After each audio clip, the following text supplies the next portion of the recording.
Hey guys, tonight we slip quietly into a world where the sun rises earlier than you want, the air already smells faintly of smoke and olive oil, and your bed is less mattress and more suggestion. You open your eyes in ancient Greece, not as a hero carved in marble, but as a regular person with stiff joints, gritty eyelids, and a long day ahead. Somewhere nearby, a rooster is absolutely screaming like it's paid by the hour. The walls around you are rough, the floor is hard-packed earth, and you're already aware that comfort is not on today's agenda. Or any day, really. You probably won't survive this, at least not without complaining a lot. This is not the Greece of postcards and philosophy quotes slapped on coffee mugs. This is daily life Greece, where mornings begin before sunrise because daylight is productivity, and productivity is survival. There are no alarm clocks, of course. You wake when the household wakes, when animals stir, when smoke from the hearth irritates your nose just enough to drag you back into consciousness.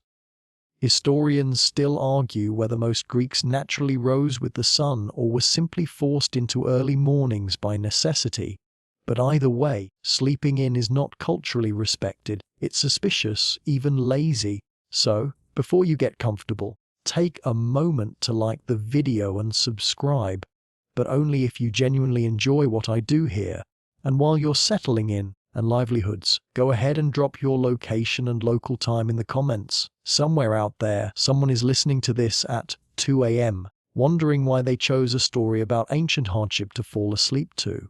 Honestly, solid choice. Now, dim the lights, maybe turn on a fan for that soft background hum, and let's ease into tonight's journey together. You shift slightly, feeling straw poke through thin fabric. Your bed, if it can be called that, is a low wooden frame or maybe just a mat laid directly on the floor. Wealthier households might have something padded with wool or feathers, but even then, ancient Greek beds were more about function than indulgence. There are no memory foam layers here, your neck already knows this. The room is dim, lit only by the weak glow of embers from the hearth. Ancient Greek homes are built inward, centered around a courtyard with few windows facing the street. This design keeps out heat and strangers, but it also traps smoke. You inhale, and your lungs accept this as normal. Long-term exposure to indoor smoke was common, and while no one called it a health hazard, archaeologists have found evidence of chronic respiratory issues in skeletal remains. Mainstream facting life expectancy at birth hovered around 30 to 35 years, largely because of infant mortality, but even if you made it to adulthood, your body aged fast. You sit up, careful not to bump your head on a low beam. Timber is expensive, stone is heavy, and architecture prioritizes economy over elegance unless you're rich. Somewhere in the house, someone else is already moving. Maybe a family member, maybe an enslaved person. Slavery is so normalized here that it blends into the background, like furniture that breathes. You'll notice it more later, but even now, at dawn, it's present. You rub your eyes and think, briefly, about hitting snooze, a bold fantasy. Instead, you reach for your cloak. Clothing is not stored in closets but folded, hung, or draped wherever space allows. Wool dominates everything. Line exists, but wool is king. Itchy, warm, durable. You wrap it around yourself, feeling the weight settle on your shoulders. Ancient Greeks didn't have pajamas. You slept in what you'd wear tomorrow, which really streamlines the morning routine, if nothing else. Outside, the city, or village, depending on where you are, is waking up. Athens, if that's your unlucky location, is already humming softly. Footsteps, murmured voices, the bray of a donkey who did not consent to this lifestyle. The streets are narrow, unpaved, and will soon be crowded. But for now, there's a fragile quiet, the kind that exists only before work begins. You savor it, knowing it won't last. There's a sense of urgency baked into the morning. Without modern lighting, your productive hours are dictated by the sun. Oil lamps exist, yes, but olive oil is valuable. Burning it all night just so you can sleep in is not an option unless you're extremely wealthy or extremely foolish. Historians still argue whether oil consumption for lighting was a major economic burden on poorer households, but everyone agrees it wasn't wasted lightly. You step into the courtyard. The sky is just beginning to pale, a soft gradient from deep blue to dusty pink. It's beautiful in a way that makes you forget, just for a second, that your day will be physically demanding, socially rigid, and mildly dangerous. Ancient Greece does that to you. It distracts with beauty while quietly grinding you down. Someone hands you a cup. It's not coffee. Don't get your hopes up. It's watered down wine, because straight water is risky. Wells can be contaminated, and understanding of germs is, let's say, theoretical. Wine, even diluted, is safer. Quirky tidbit: some Greeks believed water alone weakened the body, while wine strengthened it. You sip, and it tastes sharp, thin, and faintly sour. Refreshing is not the word. As the sun edges higher, the city fully wakes. Artisans prepare tools, farmers head out early, and households divide tasks with quiet efficiency. There's no morning news, no scrolling, no notifications, just the immediate reality of survival. You feel it settling into your bones already. This is just the beginning of one day, and it's enough to make you miss your alarm clock. You take a breath, brace yourself, and step forward into the rhythm of ancient life, knowing full well the morning is the easiest part. The rest of the day is waiting.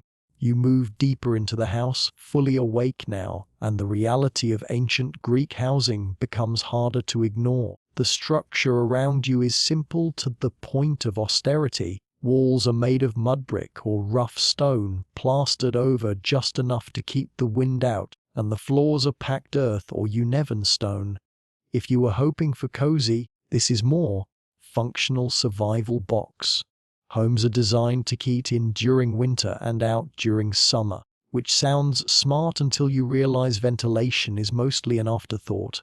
The air still smells faintly of last night's fire, and it probably always does. Privacy, in the modern sense, doesn't exist.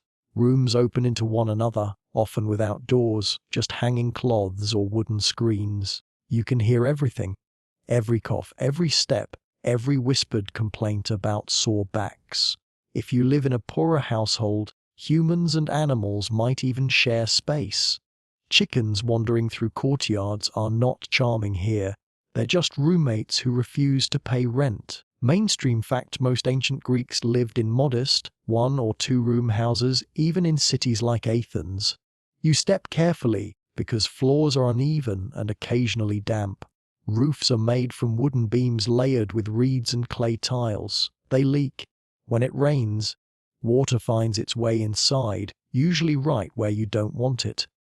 People place bowls strategically, the ancient equivalent of a bucket under a drip. Historians still argue whether frequent roof repairs were a major household expense, or simply accepted as part of life, like taxes but wetter. Light enters through the courtyard rather than windows, because windows facing the street are rare and small. Security matters more than brightness. Theft is common, and locks are basic at best. You glance at the doorway and wonder how anyone sleeps soundly at night. The answer is mostly exhaustion. When your body has worked hard enough, it stops caring about security details. The courtyard itself is the heart of the home. It's where cooking happens, where chores are done, where children play and elders sit. If the family can afford it, there's a well or cistern here catching rainwater. Otherwise, water has to be hauled from public fountains, which turns hydration into a group project. You imagine carrying heavy jars multiple times a day and feel your shoulders ache in sympathy or preemptive regret. You notice the absence of furniture. There's no couch, no dining table, no decorative clutter. People sit on stools or the floor. Meals are eaten reclining, but only when there's space and time for it. Storage comes in the form of clay jars, baskets, and niches carved into walls. Everything has a purpose, and nothing is extra. Minimalism, but not the Instagram kind. The walls themselves are decorated, sometimes. If the household is doing well, there might be simple frescoes or painted patterns, reds, ochres, geometric designs. These aren't just aesthetic choices, they help seal the plaster and protect the walls. Quirky tidbit: some ancient Greeks believed certain wall colors could influence mood and health, an early and very unscientific version of color therapy. You drift past the women's quarters, or the gyneconitis, a space reserved for women and children in many households. Gender separation varies by city and class, but the idea of dividing domestic space along gender lines is common. You're keenly aware of where you are and where you're not supposed to linger. Social rules are enforced less by law and more by expectation. Break them and gossip does the rest. Outside the house, you step briefly into the street. It's narrow, barely wide enough for two people to pass without brushing shoulders. Waste disposal is, generously speaking, informal. Some households throw refuse into the street, others dump it outside the city walls. You learn quickly to watch where you step. Shoes are thin, and sandals offer no protection against whatever yesterday left behind. Remember this moment later when you start missing modern sanitation like it's a beloved friend. Noise filters in from neighboring homes. Arguments, laughter, hammering, the rhythmic thud of grain being ground. Homes are packed close together, especially in cities. Fire is a constant risk. One spark, one careless moment, and an entire block can go up. Historians still argue how often urban fires devastated Greek cities, but everyone agrees they were feared and largely uncontrollable. You realize that home is less a retreat and more a base of operations. It shelters you from weather and strangers, but it doesn't isolate you from hardship. There's no escaping the world here. It presses in from every wall, every sound, every smell. And as you stand there, absorbing it all, and livelihoods, you understand something quietly unsettling. If this is where you rest, where you're supposed to feel safe, then the rest of the day is going to demand even more from you. You take one last look around, commit the layout to memory, and step back into the courtyard, ready, or at least resigned, to face what comes next. You're hungry now, not the dramatic modern kind of hunger where you forgot lunch, but the steady, practical hunger that reminds you food is fuel first and pleasure maybe later. Breakfast in ancient Greece is not an event. It's a task. You sit or stand near the hearth as someone sets out the morning meal, and your expectations quietly lower themselves in self-defense. In front of yug bread, olives, maybe a bit of cheese if fortune smiles. The bread is barley more often than wheat, dense and coarse, baked hard enough that you could reasonably use it as a doorstop. This isn't a mistake. Barley is cheaper and easier to grow, and it fills you up. Mainstream historical facting: barley bread was the staple for most Greeks, while fine white, wet bread was associated with wealth and status. You tear off a piece, chew slowly, and accept that your jaw is about to get a workout. The olives are salty, slightly bitter, and undeniably effective at waking you up. Olive trees are everywhere, and olive oil is woven into nearly every aspect of life. Food, lighting, hygiene, religion. You dip the bread into oil if it's available, which helps it slide down more easily and adds calories your body desperately wants. There's no sugar, no pastries, no sweet spreads. Honey exists, but it's not a breakfast luxury for ordinary days. If you're imagining ancient breakfasts as rustic and charming, this is where that fantasy quietly packs its bags. You wash it down with more diluted wine. Always diluted. Drinking wine straight is considered uncivilized, something barbarians do, and you absolutely do not want that reputation before noon. Historians still argue whether Greeks diluted wine mainly for health reasons or cultural symbolism, but either way you're not given a choice. The mixture is thin, acidic, and not especially comforting. Coffee has not yet been invented, which feels personal. Breakfast is eaten quickly. There's work to be done, and daylight is ticking away like an invisible hourglass. Children eat alongside adults, already expected to adapt to the same diet. There's no separate kids' menu. If you're missing cereal mascots right now, that's understandable. Ancient Greece does not care. Nutrition here is functional but limited. The Mediterranean diet you've heard praised in modern times is a generous reinterpretation. Yes, there are vegetables, legumes, fish, and olive oil, but meat is rare, usually reserved for festivals or sacrifices. Protein intake varies wildly by class and location. Quirky tidbitig. Some philosophers complained openly about excessive meat eating, believing it dulled the mind. Meanwhile, most people would have loved the problem of too meat. You notice teeth marks on the bread that aren't yours, literal grooves carved by someone else's bite. Food is shared communally. Germ theory is not a thing. This doesn't bother anyone.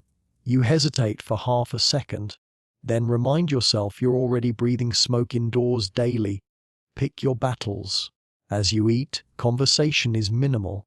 Mornings are for movement, not reflection. Philosophical debates happen later, in shaded spaces after work.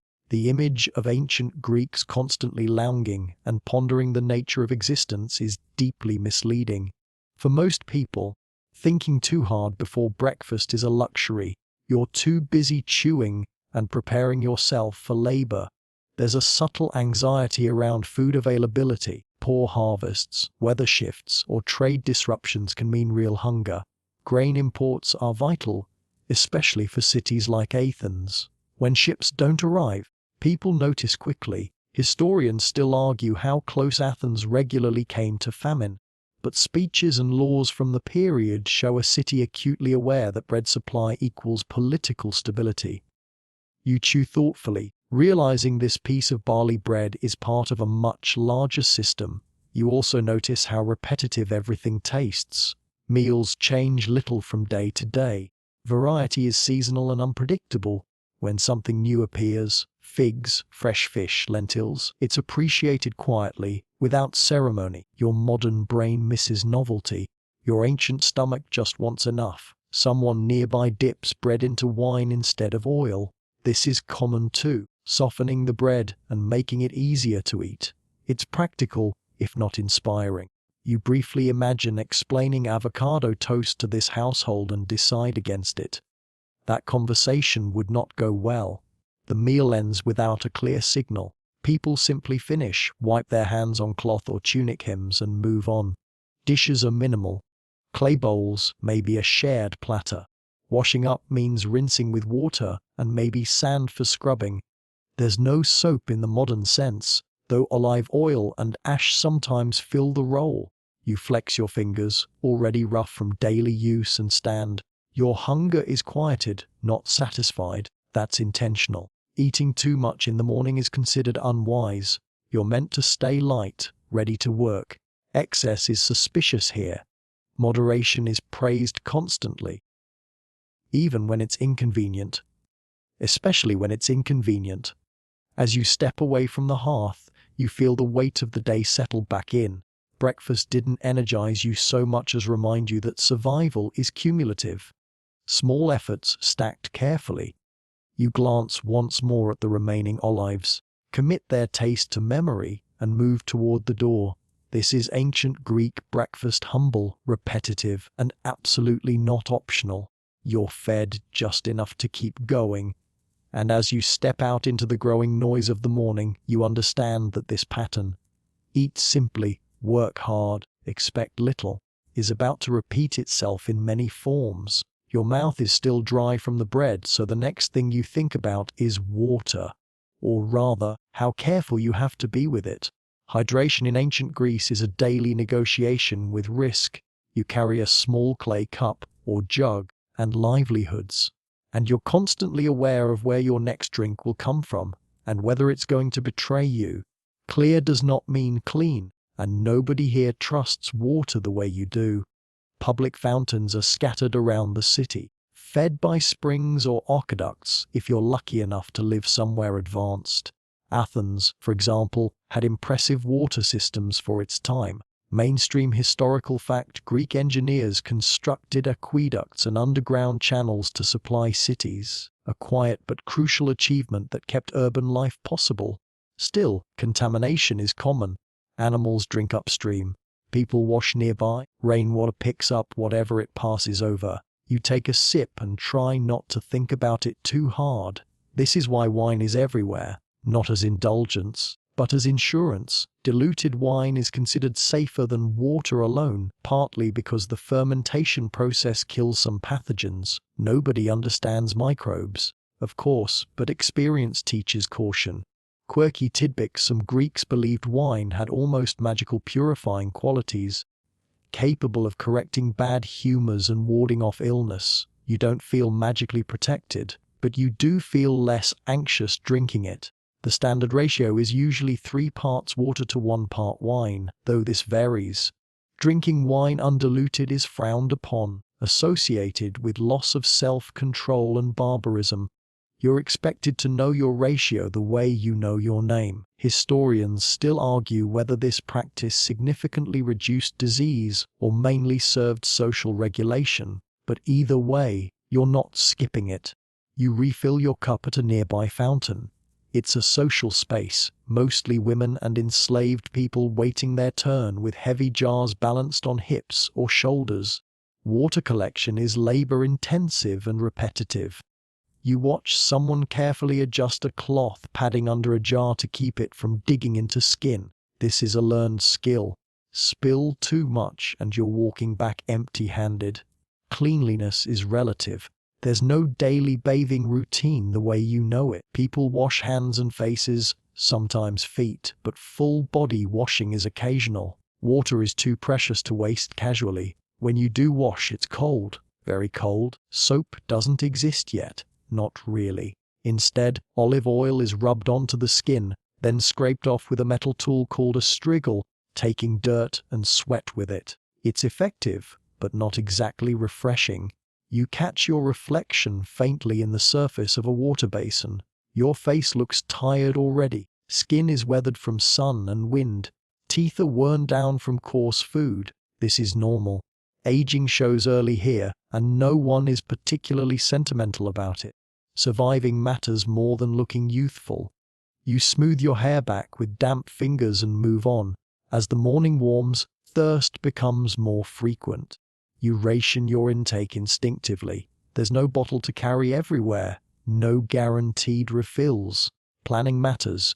If you're working outside the city, access to water dictates your route and schedule. Historians still argue how much dehydration affected productivity and health, but it's clear that water access shaped daily movement and settlement patterns. You pass by a small shrine near the fountain, dedicated to a local nymph or minor deity associated with the spring. Offerings, coins, ribbons, bits of pottery are scattered around. Religion weaves into practicality here. You respect the source, just in case. Angering a water spirit seems like a bad gamble when you're already on thin margins. There's also the constant background concern of illness. Deer heel diseases are common, though not named as such. Stomach trouble is treated as an imbalance, something to be endured or managed with diet changes. If you get seriously sick from bad water, help is limited. You don't dwell on it. Dwelling doesn't help. As you finish your drink, you notice sediment at the bottom of the cup. You swill it, then decide to ignore it. This is a learned skill, tug selective awareness. Ancient life requires you to overlook a lot of small threats because acknowledging them all would be exhausting. You hand the cup back or hang it at your side, feeling slightly more prepared. Water and wine shape your day quietly, dictating where you go, how long you stay, and how your body feels. They're not comforts, they're calculations.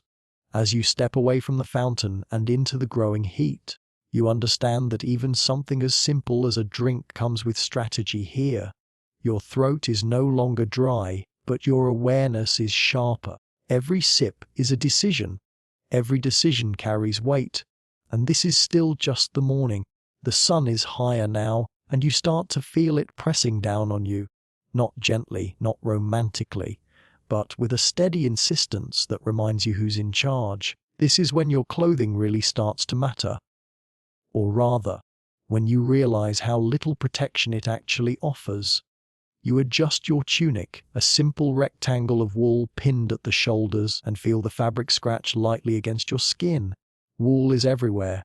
Line exists, yes, but it's more expensive and usually reserved for warmer regions or wealthier households. For most people, wool is the default, regardless of season. You don't have a closet full of options. You probably own 1 or 2 tunics, maybe a cloak if you're lucky.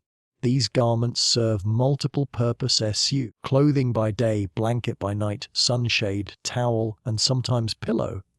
Mainstream historical facting: ancient Greek clothing was designed to be versatile, relying on draping and pins rather than tailoring, which made it adaptable but not particularly snug. The wind slips right through it. Footwear is minimal. Sandals are common, but many people go barefoot, especially indoors or while working nearby. Soles are thin leather, tied with straps that rub and wear down over time. There's no arch support, no cushioning. You feel every stone, every uneven patch of ground. Your feet toughen quickly, or they suffer. There's not much middle ground. You pull your cloak closer as a breeze moves through the street. Cloaks are heavy, often coarse, and excellent at trapping warmth, but less excellent at letting your skin breathe. In summer, they're slung over one shoulder or carried rather than worn. In winter, they're essential. Greece gets colder than people expect, especially at night. Hypothermia isn't named, but it's experienced. Historians still argue how much seasonal cold affected mortality rates, particularly among the elderly and poor. There's no concept of dressing for comfort. You dress for durability and social expectation. Color matters. Bright dyes are expensive, so most clothing is off-white, brown, or muted earth tones. If you see purple, that's a statement, an expensive one. Quirky typic. Certain dyes were so costly that wearing them without status could draw social suspicion or ridicule. An early version of being called out for wearing fake designer labels. You notice how clothes signal identity. Citizens, foreigners, enslaved people, all can sometimes be distinguished by dress, or at least by how worn and maintained their clothing is.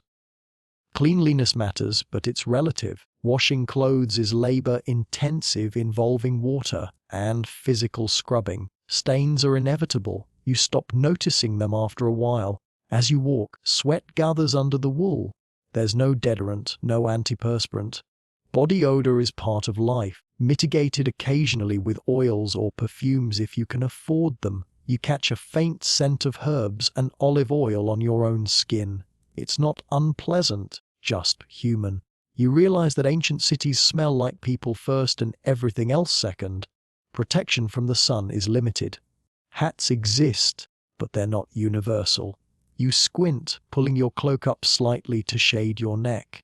Long-term sun exposure is unavoidable, especially for those working outdoors. Skin darkens, wrinkles deepen, and sunburn is a recurring nuisance. There's no sunscreen. Well, almost none. Quirky tidbit. Some ancient sources mention mixtures of oil and plant extracts used on skin, but their effectiveness is questionable at best. Remember that crocodile dung sunscreen? No. Good, that one's coming later. You pass someone mending clothing, carefully stitching a tear with practiced hands. Nothing is thrown away casually. Fabric is valuable. Repairs are constant. Children learn early how to patch and tie, how to make something last one more season. Historians still argue how much time households spent on textile maintenance, but it's clear it was a significant, ongoing task. As the heat builds, you feel the limits of your outfit. It doesn't cool you, doesn't fully protect you, doesn't adapt. It simply exists, and you exist inside it. Modern clothes spoil you with choices and technical fabrics. Ancient clothing teaches endurance instead. By the time you reach your destination, work, errands, obligations, you're already aware of your body in space. Every step, every breeze, every drop of sweat is felt. Clothing here doesn't disappear into the background of your awareness. It's a constant companion, sometimes helpful, often irritating, always present. You adjust the pin at your shoulder one more time, hoping it holds. If it doesn't, you'll know immediately, and so will everyone else. Ancient fashion does not forgive carelessness. You take a breath, roll your shoulders, and keep moving, wrapped in wool, sunlight, and the quiet understanding that comfort is not part of the deal. You step fully into the street now, and ancient Greece immediately reminds you that walking is not a passive activity here. It's a full body, full attention experience. The ground beneath your feet is uneven, a mix of packed dirt, loose stones, and whatever else accumulated yesterday and the day before that. Streets are not paved in the modern sense, especially in residential areas. They slope gently, intentionally, because rainwater and waste need somewhere to go. Unfortunately, that somewhere is usually downhill toward you. You place your feet carefully, eyes flicking down and forward at the same time. This is a learned skill. Trip once, and you remember. Trip twice, and someone laughs. Mainstream historical facting: most Greek city streets were narrow and unpaved, with rudimentary drainage channels, making urban movement slow and cautious. You quickly understand why people here develop strong ankles or none at all. Animals share the streets with you.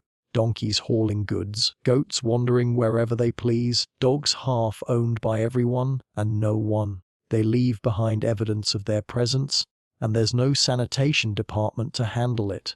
Waste disposal is informal at best. Some people dump refuse into pits, others toss it into the street, trusting rain and time to handle the rest. You learn to read the ground like a map of recent activity. Dark patches are suspicious, very suspicious. The smell hits you in waves. It's not one thing, but manning animals, people smoke, food waste, damp earth.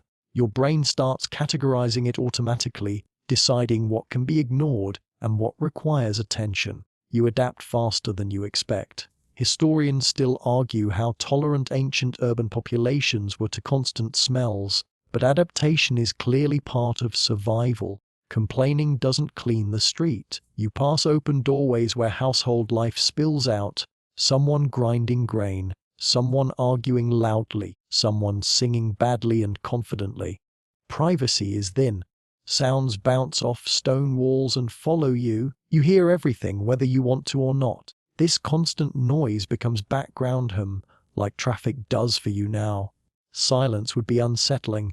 You keep close to the wall to let others pass. There's no strict pedestrian order, just informal negotiation. Eye contact, subtle shifts, quick apologies. Social navigation matters as much as physical balance. Bump the wrong person, and it could escalate. Status is read quickly, from clothing, posture, confidence. You're careful.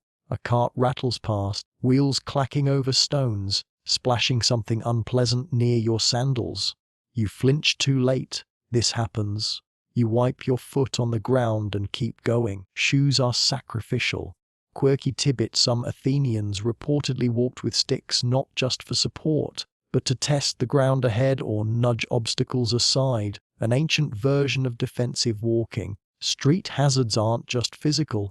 Theft is a concern, especially in crowded areas.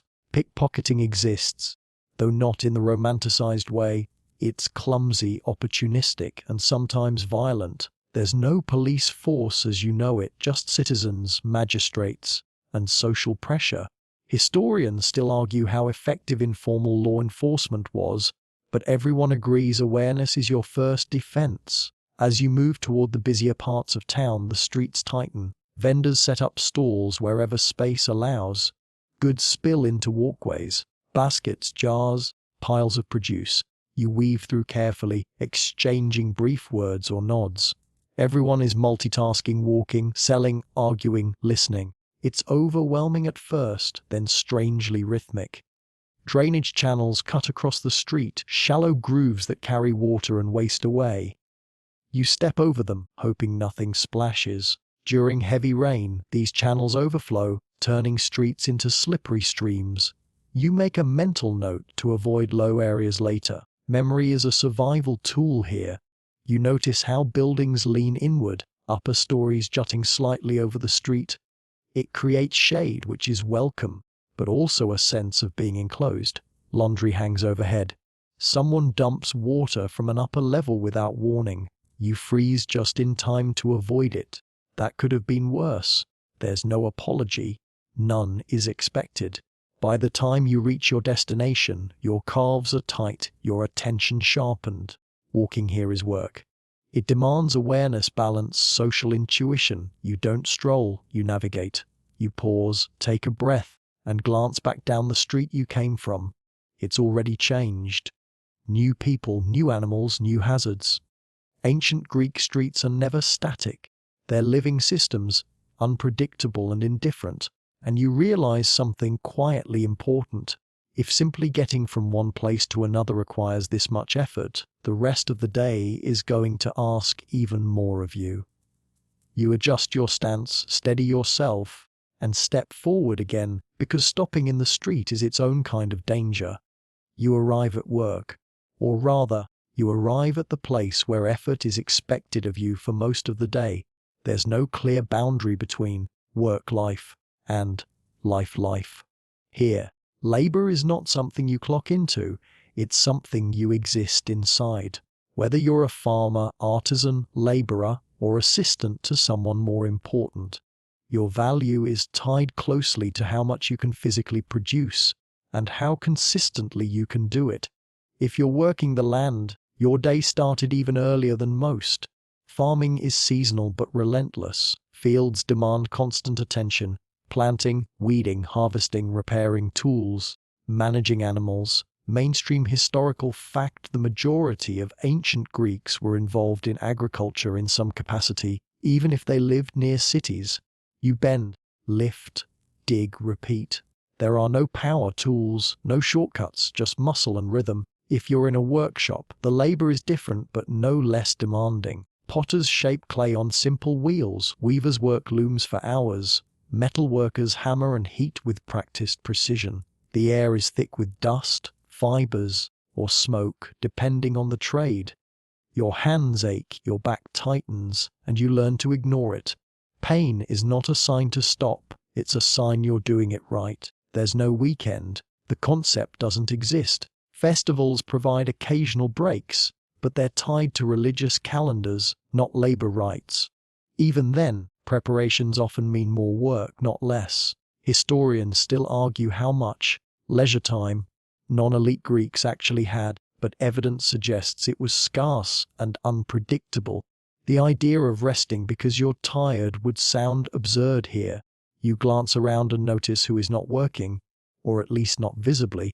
Wealthy citizens might supervise, discuss, or philosophize, but even they're expected to manage estates or participate in civic duties.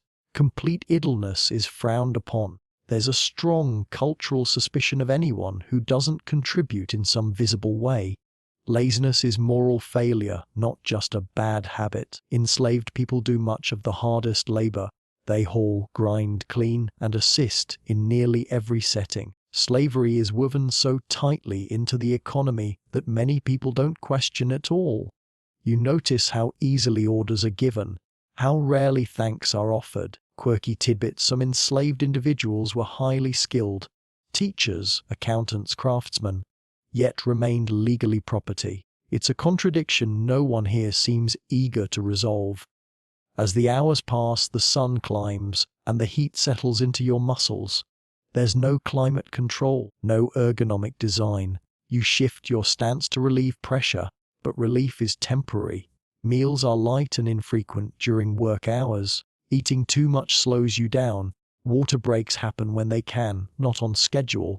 Conversation drifts in and out. Jokes are crude, practical, and repetitive. You hear the same ones often, and somehow they're still funny.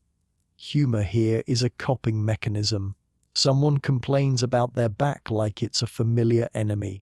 Someone else laughs and says, "At least it's still attached." That counts as optimism. You realize that productivity is not measured in comfort, but in endurance. The people around you are not extraordinary, they're conditioned. Their bodies have adapted to constant strain. You're doing your best to keep up, but you can feel the difference. Modern muscles aren't trained for this kind of persistence. By midday, fatigue settles in like a heavy cloak. There's no official break, just a slowing of pace when the heat becomes unbearable. Shade is claimed where possible. You wipe sweat from your face and stretch your fingers, noticing calluses forming or reopening. Historians still argue how much chronic pain shaped ancient lives, but skeletal remains tell a quiet story of stress, wear, and overuse. You push through because stopping isn't really an option. Work continues until the light fades or the task is done. And as you labor, you understand something fundamental about ancient Greek life. Philosophy, art, and democracy are built on a foundation of relentless work. Someone always pays the physical price. Today, that someone is you. As the work around you continues, something becomes impossible to ignore any longer. Everywhere you look, enslaved people are present. Not hidden, not whispered about, but fully integrated into the machinery of daily life. They carry water, manage tools, watch children, prepare food, run errands, and absorb orders without comment. Slavery here is not an exception or a moral dilemma most people actively wrestle with. It's an assumption, like gravity. You notice how casually it operates. Instructions are short, often sharp. Names are used less than functions. Someone is the one who grinds, or the one who fetches. Mainstream historical fact in many Greek city-states, especially Athens, enslaved people made up a significant of the population, possibly as much as a third. Without them, the economy would stall almost immediately. What's unsettling isn't just the labor, it's how normal it feels to everyone else. You catch yourself almost accepting it too, which is its own quiet warning. Enslaved people come from many places, war captives, people sold due to debt, children born into slavery. Their languages, accents, and customs blend into a background hum of difference. Identity is flattened here. Personhood is conditional. Some enslaved individuals work in brutal conditions. Mines, quarries, large farms, places you're grateful not to be. Others live and work inside households, closer to daily domestic life. These roles are less physically extreme but no less controlled. There is no clocking out, no legal autonomy. Even kindness doesn't change ownership. Quirky tidbitty, some enslaved people in Athens were allowed to handle money, run shops, or manage finances for their owners, yet still could not legally keep what they earned. Freedom was sometimes promised, sometimes purchased, sometimes revoked. Historians still argue how common manumission truly was, and whether it offered real social mobility or just a fragile illusion. You notice subtle hierarchies even among the enslaved. Those with specialized skills are treated differently, given slightly more trust or space. Others are invisible until needed. Everyone knows their place, and that knowledge is enforced not just by law, but by routine. Routine is powerful. It dulls outrage. The presence of slavery also reshapes citizenship. Free male citizens measure status partly by the fact that they are not enslaved. Labor done by others frees them, sometimes literally, to participate in politics, art, and philosophy. You remember this the next time you hear someone praise Greek democracy. It's participatory, yes, but selectively so. You feel a tension building. If you speak up, you'd be out of place. Moral frameworks here are different, narrower. People judge behavior within accepted boundaries, not beyond them. Historians still argue whether any significant anti-slavery sentiment existed in classical Greece, but evidence suggests it was rare and mostly theoretical. As the day drags on, you watch an enslaved worker collapse briefly from exhaustion, not dramatically, just a stumble, a pause, a hand on a knee. Work resumes. No one comments. This is not cruelty in the cinematic sense. It's indifference, which is harder to process. You realize that survival in ancient Greece isn't just about enduring hardship. It's about knowing where you stand in a rigid social structure and staying there. Freedom is unevenly distributed. Empathy has limits shaped by law and habit. You return to your task, hands moving automatically now. The system hums on, powered by effort you didn't volunteer and can't escape. And for the first time today, you're not just tired. You're uneasy, carrying the weight of a world that works precisely because it doesn't question itself. As the day unfolds, You start noticing boundaries that aren't marked by walls or signs, but by expectation. Gender shapes movement here, quietly and constantly. You watch where people go, who speaks freely, who stays close to home, and it becomes clear that daily life in ancient Greece is divided along lines everyone understands without needing them explained. If you're male, especially a citizen, the world opens outward. Streets, workshops, assemblies, markets. These are your spaces. You're expected to be seen, to participate, to exist publicly. If you're female, especially in a respectable household, your world narrows inward. The home is your domain, and leaving it too often or too visibly invites scrutiny. Mainstream historical fact: in many Greek city-states, particularly Athens, women were expected to remain largely within the household, managing domestic affairs rather than public life. You notice how women move through the city when they do appear. Purposeful, often accompanied, eyes down, conversations short.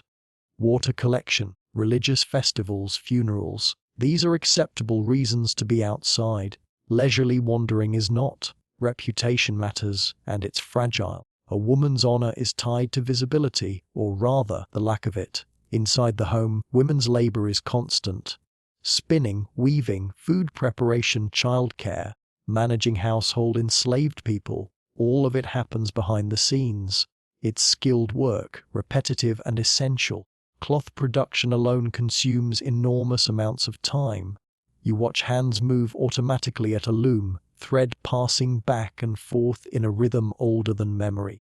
Quirky Tibet, a well-run household, was often judged by the quality of its textiles, making weaving a source of pride as well as obligation. Education reflects these divisions. Boys may be taught to read, recite poetry, learn music or athletics if their family can afford it. Girls are taught domestic skills, moral behavior, and silence. There are exceptions. Sparta famously educated girls more rigorously, but they're notable precisely because they are unusual. Historians still argue how restrictive women's lives truly were across different regions, but evidence consistently shows limited legal and political rights. You feel the weight of this separation as a constantum. Conversations change depending on who is present. Topic shift. Jokes are filtered. Authority is assumed in one direction. Even religious roles, where women can hold significant positions, don't translate into broader freedom. Power is compartmentalized. Marriage looms early, especially for girls. It's an economic and social arrangement more than a romantic one. Age gaps are common. Consent, as you understand it, is not central to the discussion. Once married, a woman's legal identity is largely absorbed into that of her male guardian. You don't hear complaints voiced openly. That doesn't mean they don't exist. It means they stay private. You catch yourself comparing this to your own world, then gently stop. Constant comparison makes it harder to understand what you're seeing. Instead, you observe how normalized it all feels to everyone else. This is order, not oppression, in their eyes. Questioning it would feel as strange as questioning gravity. As the afternoon light shifts, you realize these gendered boundaries shape everything. From who eats first to who speaks loudest, they're invisible but firm, and just like the uneven streets. You learn to navigate them carefully, knowing that stepping wrong here can be just as dangerous as tripping over stone. Children catch your attention next, and livelihoods. Darting through the courtyard along narrow streets, their energy almost comically relentless. Childhood in ancient Greece is nothing like the leisurely, play-filled version you imagine from storybooks. From a young age, survival, skill, and social expectation are drilled into them. They are small, agile, and startlingly capable, already learning the patterns of labor, danger, and hierarchy. You watch a boy balancing a jug of water, his feet sure on uneven stones. He's 7 or 8, but he moves with precision that would impress an adult. Mainstream historical fact: children in ancient Greece were considered young helpers, and their education was as much practical training as it was formal learning.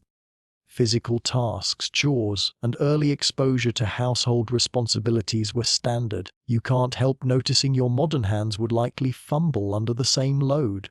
Girls, meanwhile, shadow older women.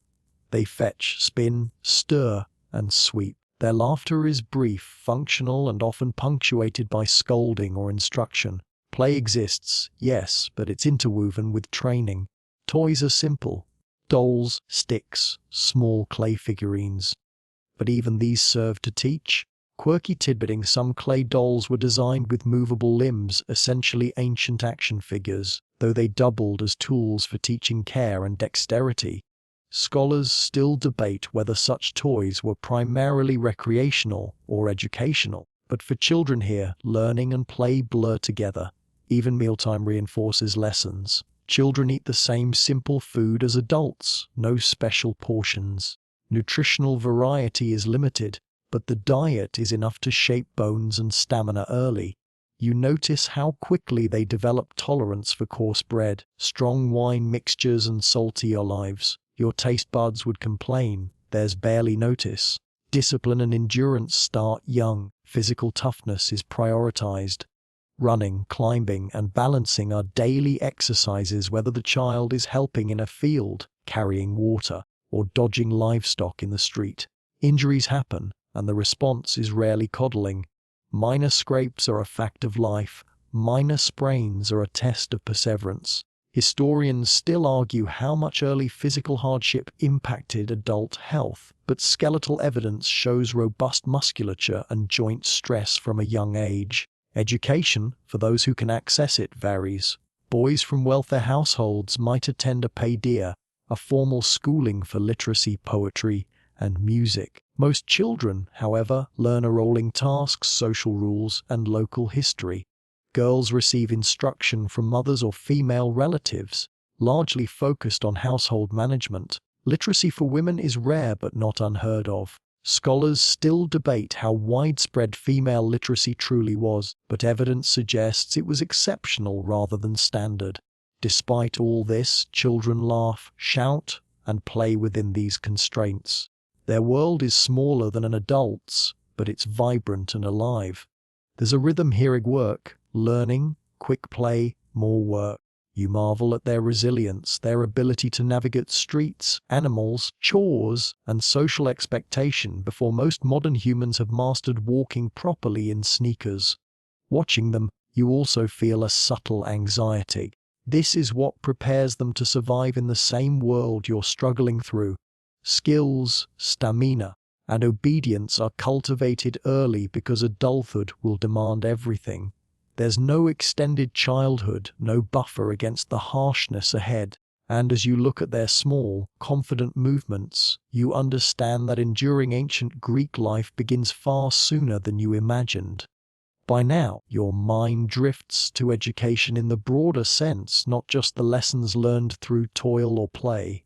In ancient Greece, learning is a privilege, and your access depends almost entirely on class and gender. You watch the few children who carry scrolls or wax tablets, boys mostly, sons of citizens, moving with purpose towards small, open-air schools or the homes of private tutors.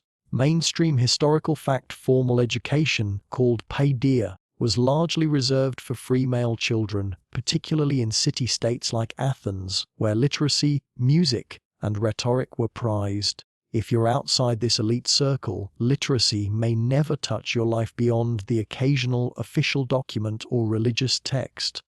You follow one boy briefly, noticing how he balances a wax tablet and stylus as easily as he balances his footing on uneven stones. He recites aloud, practicing memorization of poetry or civic lessons. Memorization is everything. There are no textbooks in the modern sense. Knowledge passes orally, through repetition and through careful observation. Mistakes are quickly corrected. Failure is public. You wonder if you could handle that pressure at age 10. Meanwhile, most children, especially girls, remain at home learning what you might call practical knowledge. Spinning, weaving, cooking, managing the household, and caring for younger siblings dominate their daily curriculum. Education is hands-on, not theoretical. Quirky tidbit. Some families taught girls small amounts of reading or basic numeracy secretly, often through games or memorization tricks. Because literacy for women was culturally sensitive, historians still argue whether this was common or exceptional, but it shows ingenuity within restrictions. You notice the tension between intellectual aspiration and practical necessity. The city promotes philosophy, civic engagement, and debate, yet most people spend their days ensuring survival. Boys who learn rhetoric might argue for democracy in the assembly, but their siblings work alongside enslaved people to grind grain, spin wool, or fetch water. Knowledge and labor are intertwined, but not equally distributed. Music is part of education, at least for boys who can access it. Lyres, singing, and recitation train memory rhythm and social grace. You hear a distant student plucking a lyre, off-key but earnest, and for a moment it's oddly soothing. Learning in this sense is almost performative. It signals status, ability, and moral cultivation simultaneously. Success here opens doors. Failure closes them. Physical education also matters. Boys train in running, wrestling, and javelin from an early age, building bodies and discipline simultaneously. This is preparation for adulthood, for labor and potential military service. Scholars still debate whether athletic education primarily cultivates health or reinforces social hierarchies. But either way, the benefits are clear. You think about your own knowledge, practical, intellectual, or artistic. Most of it wouldn't matter here unless it improves survival, standing, or efficiency. Education is not indulgence. It is power, discipline, and obligation. And as you move through the city, you realize that the opportunity to learn, or not, is a defining feature of every person's day. Some children will leave with minds shaped by texts and philosophy, others with minds shaped by routine and necessity, but all will carry the marks of preparation, whether for thought or labor, into the rest of their lives. You step into the bustling agora, the marketplace, and immediately feel the energy shift. Noise, smell, movement. It's all intensified here. The streets widen slightly, and now the city's rhythm pulses around you. Merchants call out their wares, buyers haggle, animals weave through the crowds, and every surface seems to vibrate with human activity. Mainstream historical fact: the agora was the central hub of Greek city life, not just for trade, but for socializing, politics, and culture. It's where life is on display, where the city's heartbeat is most audible. You dodge a donkey laden with jars, inhale the scent of freshly baked bread, and squint at crates of figs, olives, and dried fish. Quirky tidbit: some sellers would mix cheaper goods into expensive products, diluting olive oil with cheaper oils, sprinkling sand in honey, or presenting barley bread as superior wheat.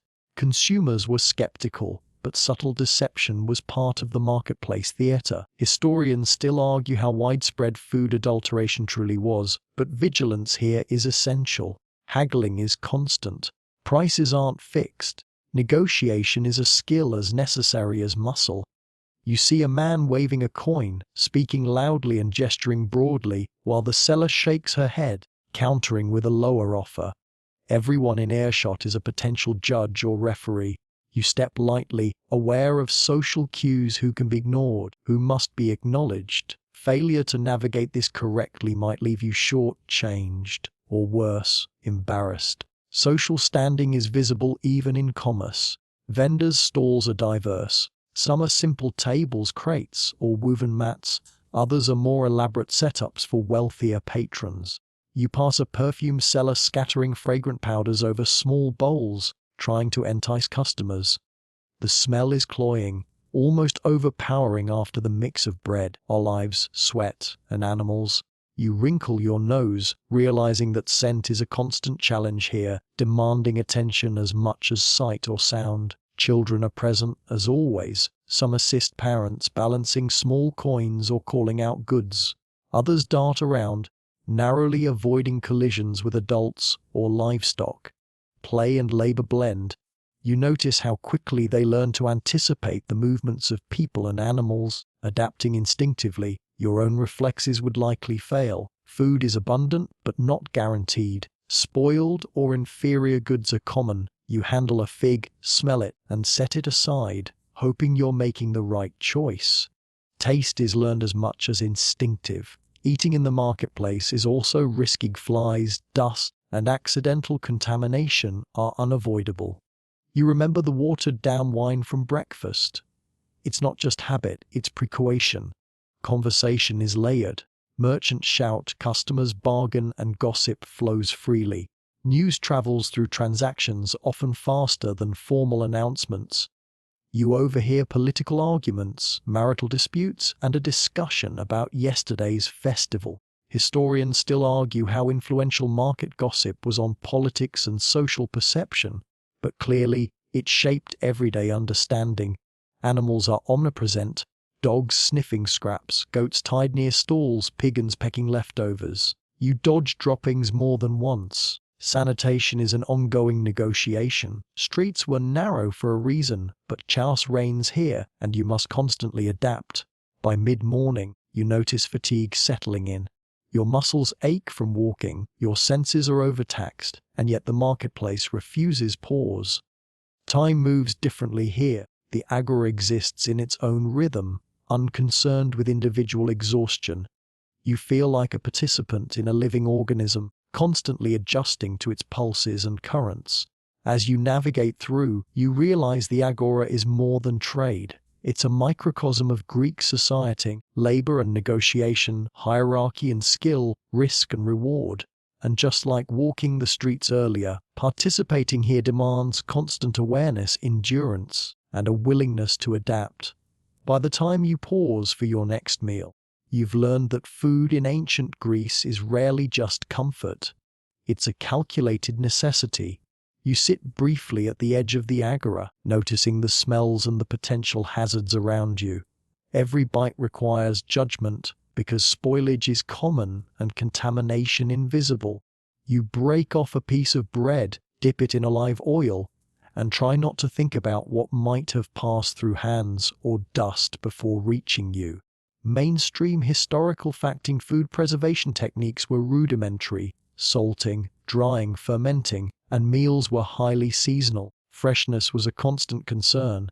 You reach for some fruit, a fig or a slice of melon, and pause to inspect it. Quirky tidbit: some Greeks believed rubbing the fruit with a little honey could revive if it seemed past its prime, though it probably just made it stickier. Historians still argue how seriously such methods were taken versus how much they were little rituals of hope. You decide not to test it. Cooking is visible here. You watch a small vendor roast fish over an open flame, the smoke curling into the sky. It's mesmerizing, but also practical. Smoke preserves, and fire kills some, but not all, pathogens. You remember your breakfast wine and understand its logic all over again. There's a rhythm to preparing food. It's immediate, functional, and fleeting. Meals don't linger for leisure. They feed survival. Salt and oil dominate flavor. Herbs exist, but they're modest in quantity. You chew slowly, appreciating the texture and caloric content more than taste. Meat is rare outside of special occasions. Fish is more common in coastal cities, but it's expensive for daily consumption. Legumes, lentils, chickpeas, beans are your protein lifeline if you're ordinary. The taste is earthy, the aroma subtle. It's enough. Not luxury, not indulgence, just sustenance. Drinking again, you opt for water this time, cautious and selective. It's cleaner than before, or at least it seems so. You swallow deliberately. Hydration is constant strategy. Fatigue and thirst intertwine, and you notice how easy it is to underestimate risk until it becomes acute. Quirky tidbit: some ancient Greeks believed mixing herbs or crushed minerals into water improved strength or digestion, though effectiveness is highly questionable. Historians still argue how common such practices were outside elite households. You observe the people around you eating in similar simplicity. Children nibble alongside adults, no small portions or specialized food. Slaves often take the least desirable pieces, but sometimes they have special access to scraps from wealthier families. Food distribution mirrors social hierarchies. quiet but omnipresent. Even the act of eating is communal, yet tense. You sit shoulder to shoulder with strangers, balancing your meal carefully on your lap or a small platter. Spills are common. You adapt quickly, learning how to handle both utensils, if any, and social proximity. Meals are social training as much as nutritional. As you finish, you wipe your hands with whatever cloth is available. Washing is brief. You can taste the dust of the city clinging to your tongue, the faint salt of sweat on your skin. This is nourishment as survival, flavored lightly with whatever is at hand. You rise and glance once more at the marketplace.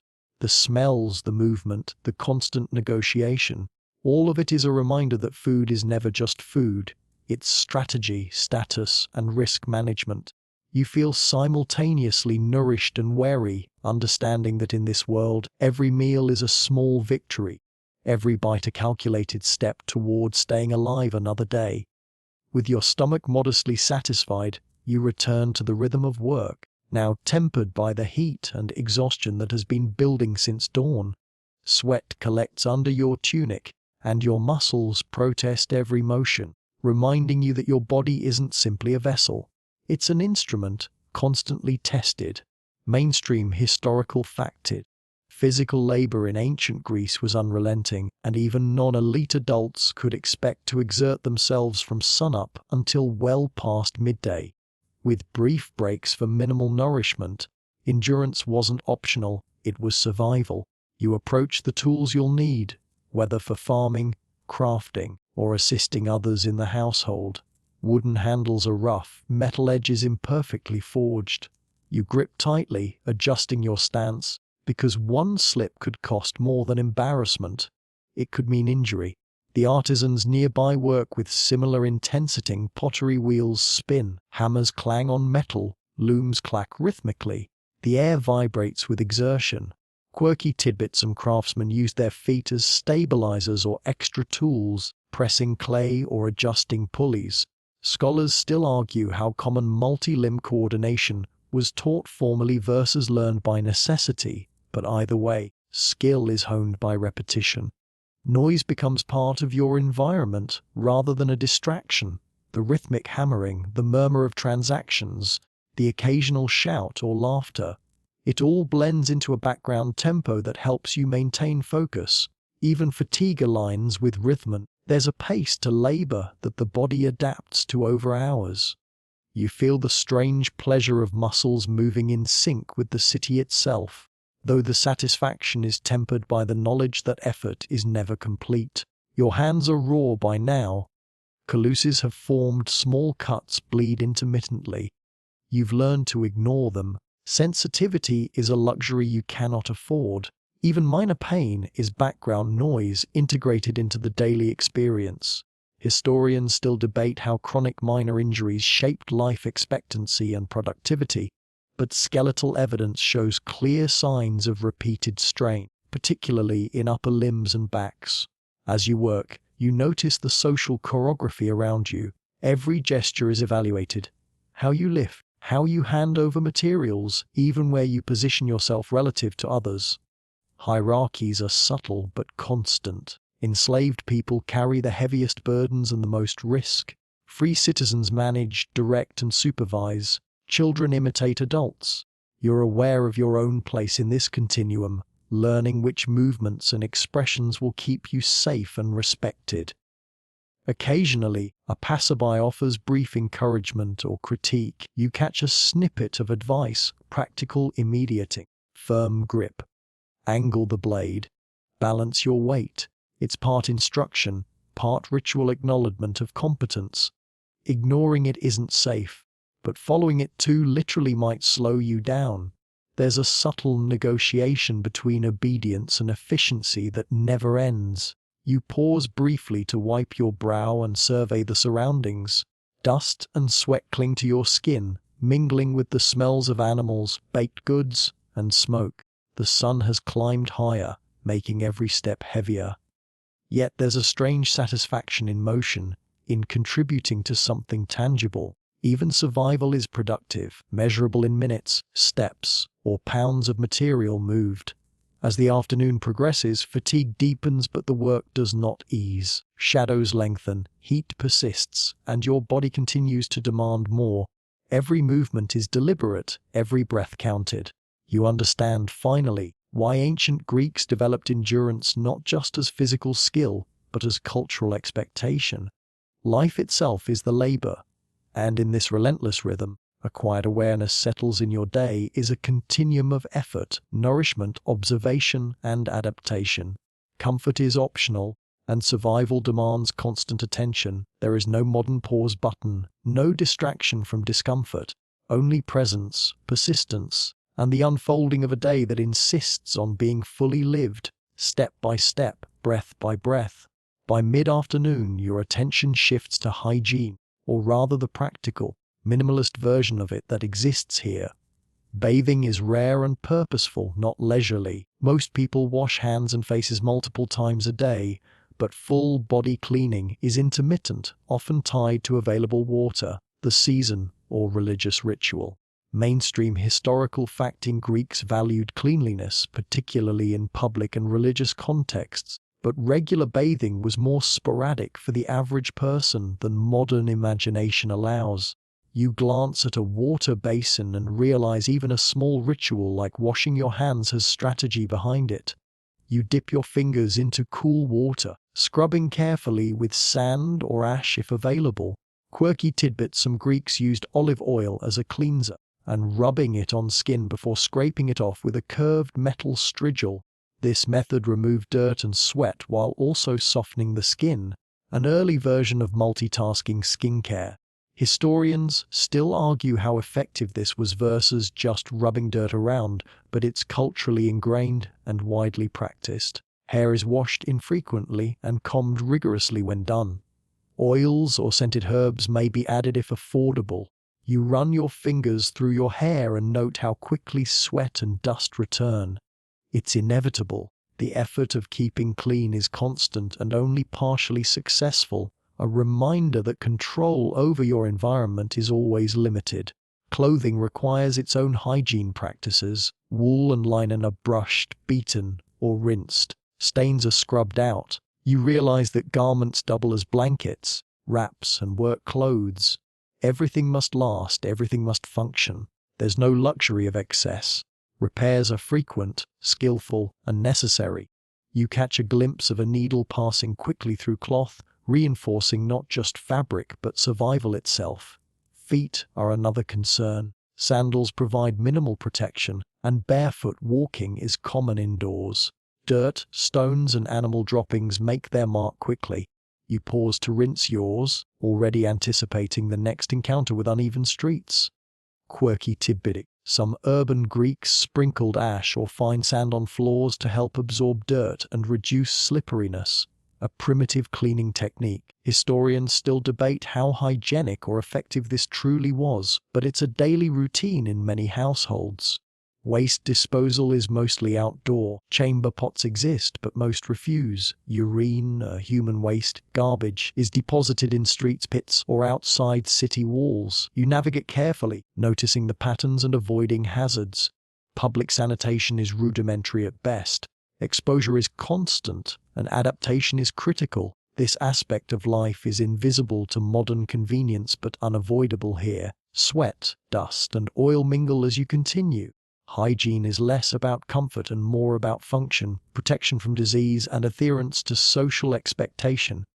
You scrub, rinse, and adjust clothing, noting that even small missteps in cleanliness can provoke social judgment, if not physical discomfort.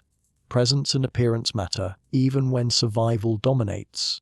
Finally, you settle briefly, hands and face clean, clothing adjusted.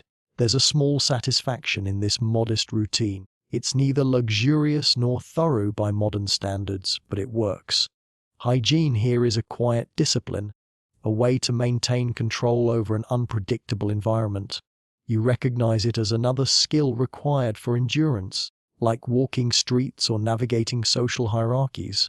And as the sun begins to shift toward late afternoon, you feel subtly renewed, not refreshed, not pampered, just equipped enough to continue. aware that your body, clothing, and environment are aligned just enough to survive the next phase of the day.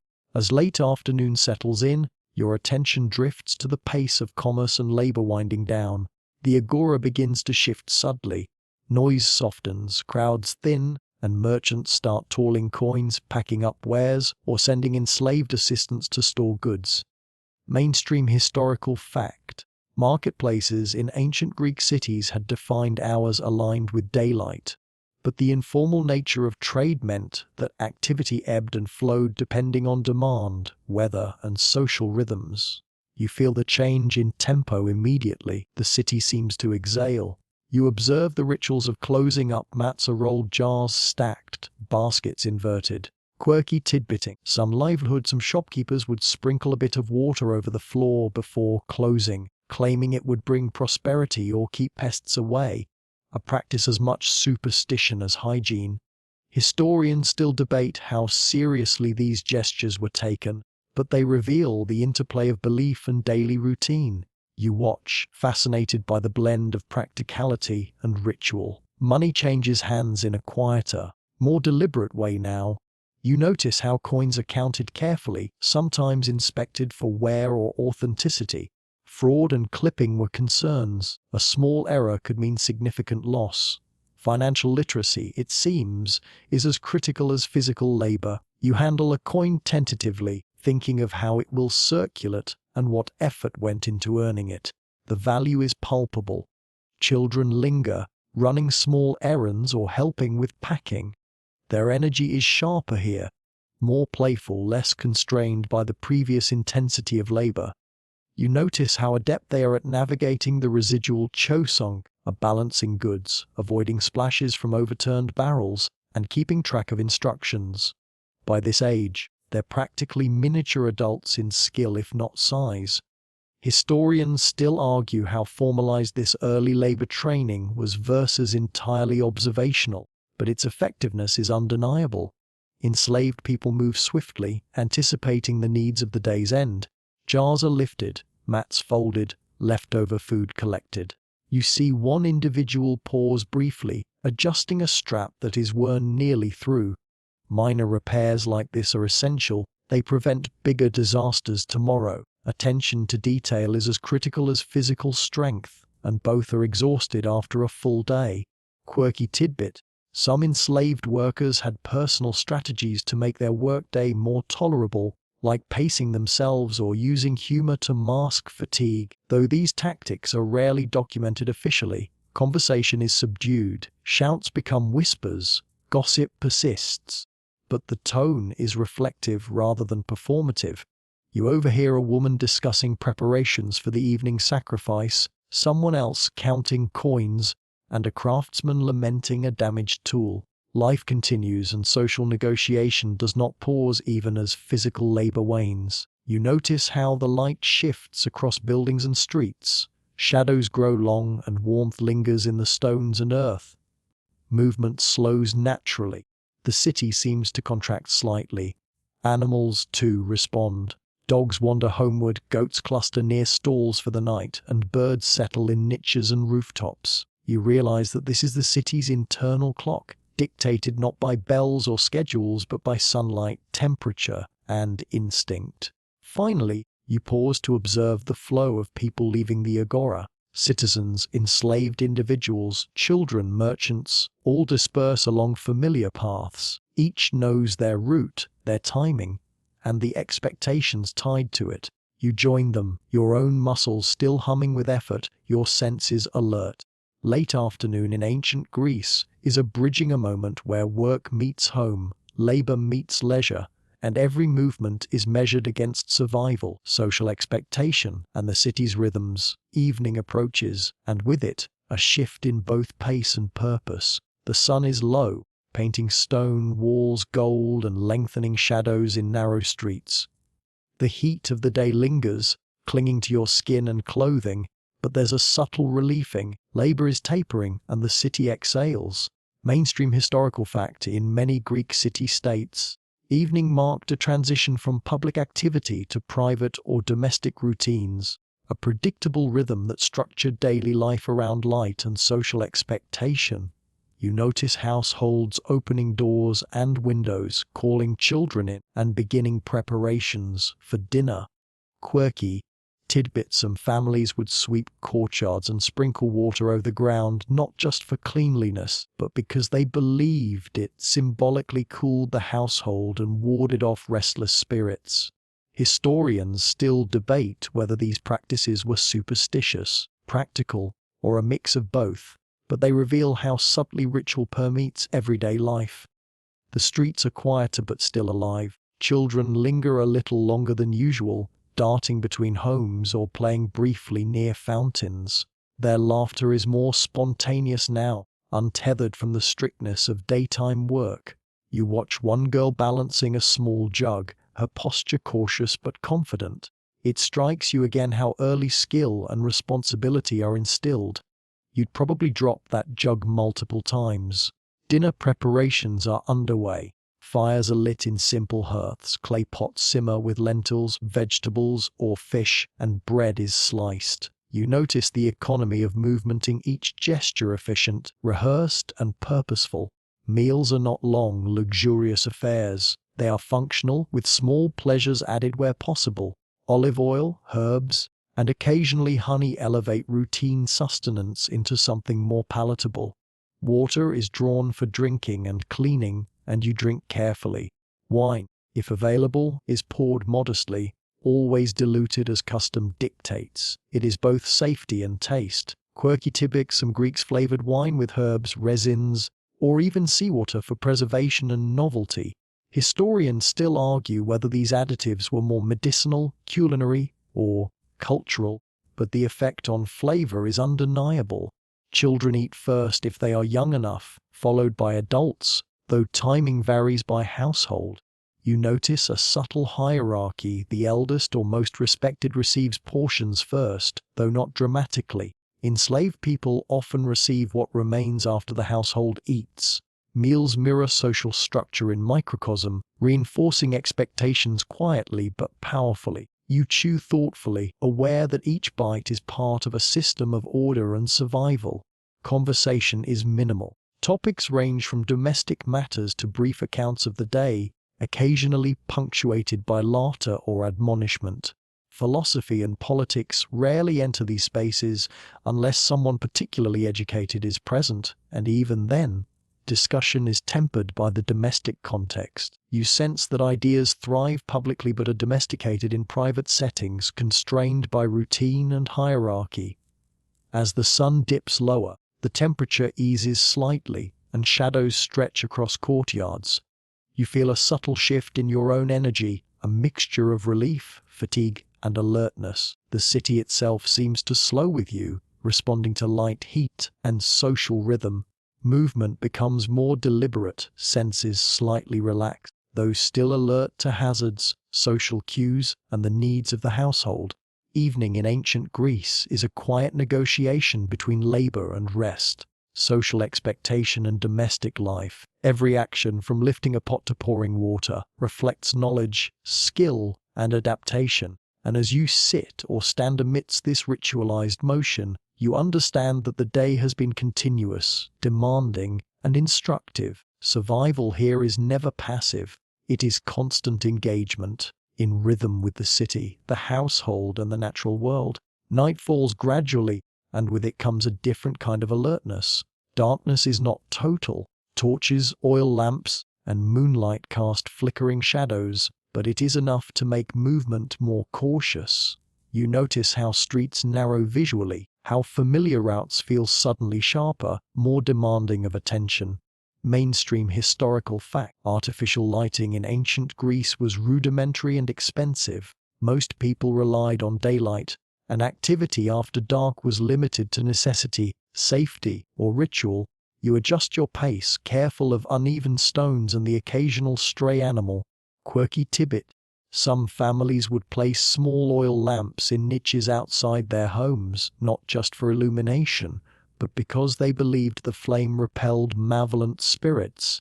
Historians still argue whether such practices were genuinely superstitious, symbolic, or practical. but they shaped how streets looked and felt after sunset. You notice fewer people around, but those present are highly purposeful.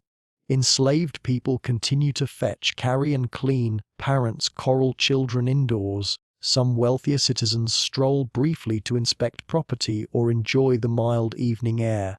Movement is deliberate because darkness amplifies hazards as tripping, falling, or losing direction are all real risks now. You feel the weight of your awareness heighten, muscles coiling instinctively.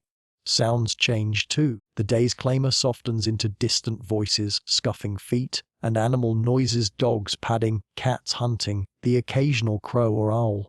Your ears adjust, picking up subtleties you'd have ignored during the hubbub of daylight. Historians still argue how acutely urban Greeks experienced nocturnal sounds, but it's clear that people relied heavily on auditory cues to navigate and avoid danger. Meals at night are lighter and simpler, often leftovers from earlier or small portions of staples: bread, cheese, olives, and diluted wine. Luxury is rare, and indulgence is limited to special occasions. You nibble carefully, aware that food is part of maintaining energy for the lingering evening tasks, cleaning, and preparation for the night. Quirky tidbit: some families added a dash of aromatic herbs to make stale bread more palatable, a small ritual of ingenuity. Effectiveness varied, but habit reinforced resourcefulness. By now, fatigue weights heavily. Every joint and muscle reminds you of the day's exertions. Yet you remain alert, because the night demands vigilance. There's no blanket sense of safety. Even in private homes, doors and simple barriers mark boundaries against theft, stray animals, and uninvited guests. Security is constant, subtle, and largely personal. You tighten your cloak, adjusting its folds against the evening chill, appreciating how clothing is functional as protection as much as comfort. Conversations, if they happen, are quiet. People recap minor details of the day, give brief instructions, or plan for tomorrow. Social hierarchy persists even now, with attention given to those considered most authoritative or knowledgeable. Children obey quietly. Enslaved people move efficiently. Adults monitor, instruct, and maintain the household rhythm. You notice how even small acts, pouring water, moving a pot, closing a door, reflect accumulated experience, observation, and learned expectation. As darkness deepens, you feel the city's energy slow in unison with your own. Light, labor, sound, and social interaction have formed a rhythm. A continuous flow from dawn to dusk that demands endurance and attentiveness. You realize that survival in ancient Greece isn't merely about physical ability, it's about constant adaptation, observation, and the quiet negotiation of social, environmental, and bodily needs. And in this moment, you understand why the ancients valued preparation, vigilance, and resilience above all else. As night deepens, your attention shifts to rest, or more accurately, the preparation for rest. Sleep in ancient Greece is a structured but pragmatic affair, far from the luxurious routines of modern beds and soft mattresses.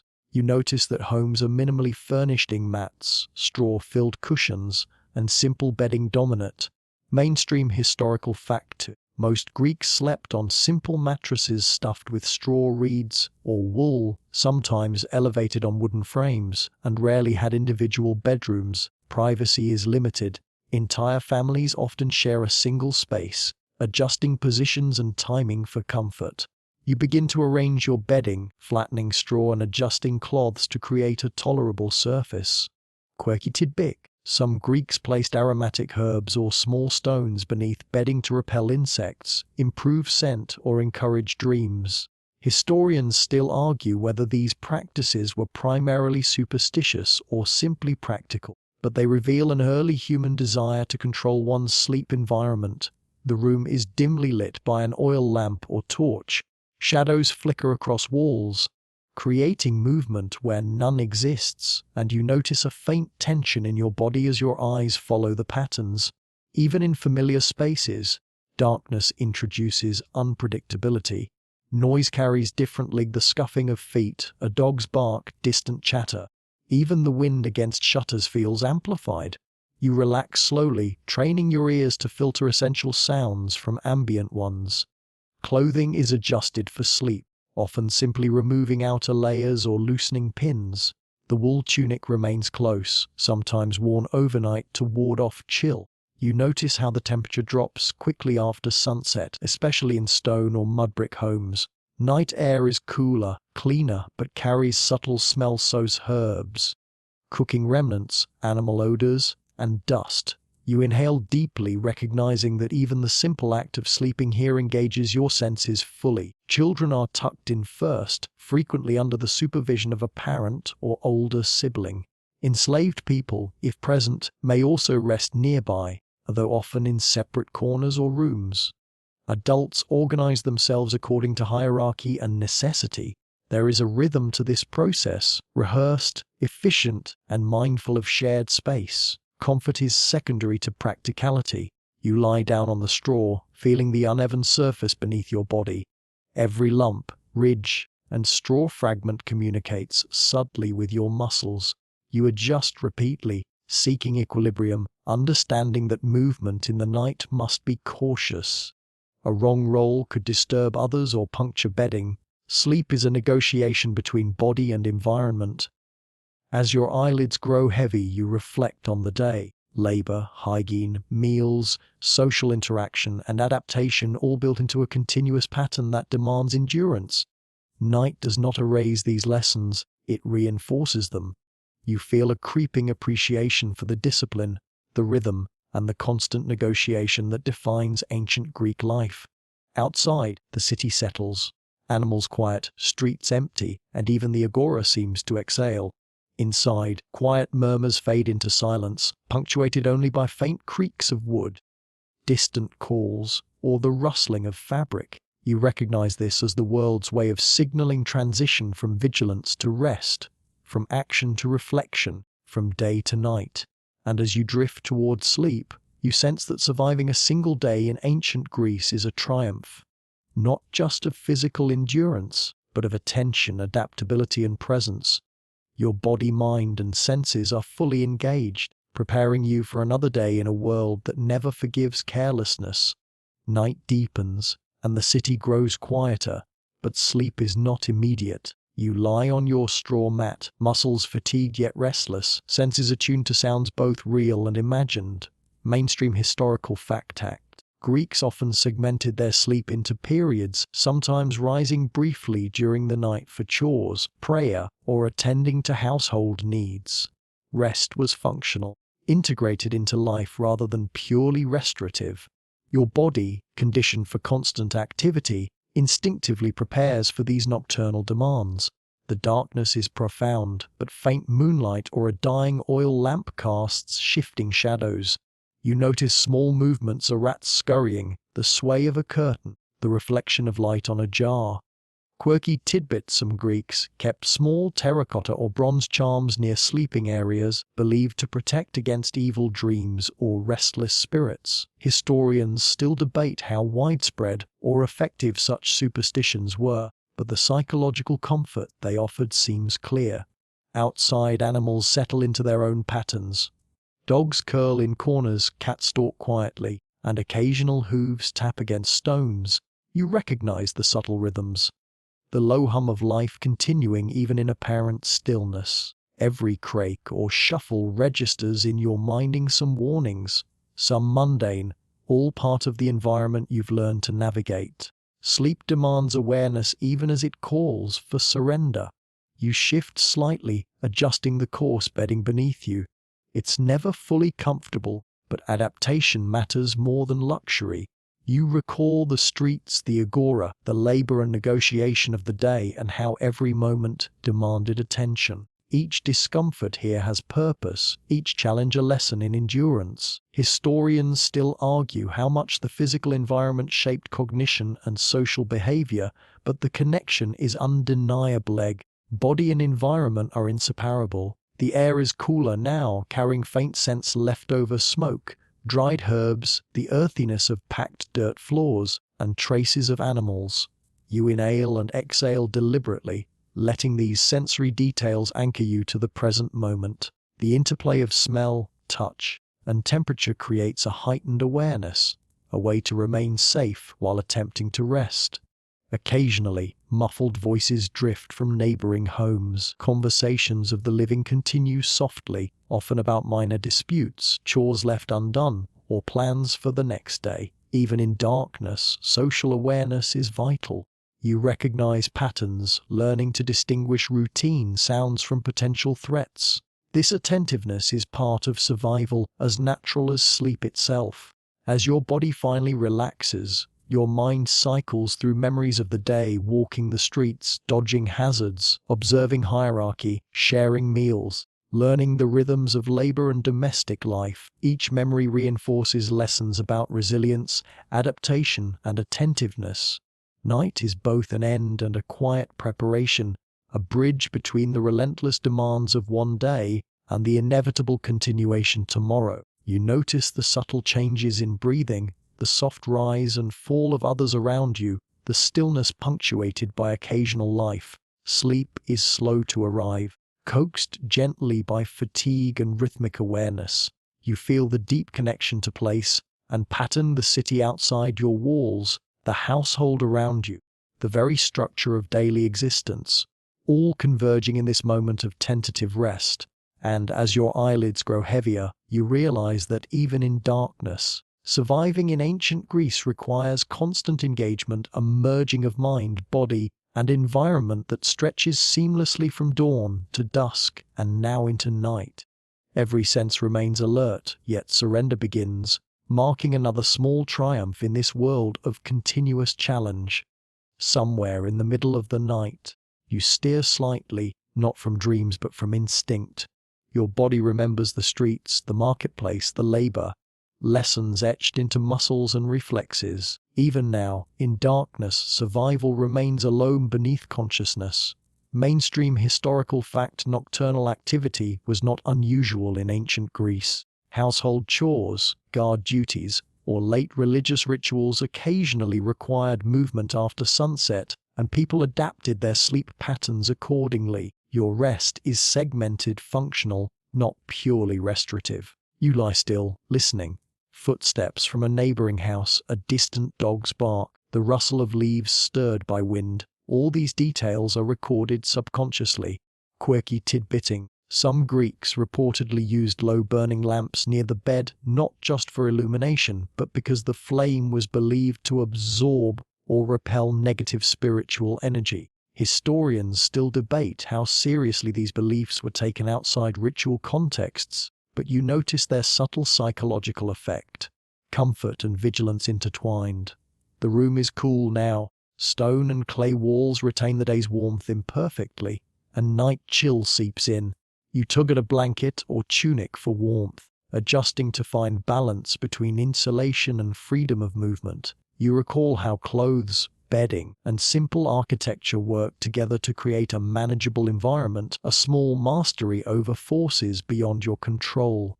In the quiet, memories of the day replay automatically, walking the uneven streets, dodging animals and refuse, negotiating social space, observing labor and hierarchy. Each memory reinforces how much constant attention shapes perception. You realize that in this society, awareness is as vital as muscle. Mistakes are costly. In darkness, these lessons remain vivid, guiding reflexes even as your conscious mind relaxes. You notice the subtle sounds of the household dog, a faint snore from a child, the occasional creak of wood, the distant splash of water someone used earlier. Even the stillness contains rhythm. Breathing, shifting weight, minor adjustments to bedding. Life persists in gentle murmurs, signaling both continuity and vulnerability. Sleep here is never absolute, it's always layered with readiness. Your mind drifts to social awareness. Even in rest, you recall Hierarchius, who commands authority, who bears responsibility, who must act, and who observes. Each position matters. Enslaved individuals rest nearby yet remain part of the household machine, ready to respond if needed. Citizens conserve strength for tomorrow, and children learn vigilance almost unconsciously. Historians still debate how much this early training shaped adult perception, but the pattern is clear: alertness is cultivated constantly. Finally, You feel the body surrender slightly, guided by fatigue, rhythm, and sensory anchoring. Yet the city outside persists. Animals breathe, night wind stirs, distant voices drift faintly.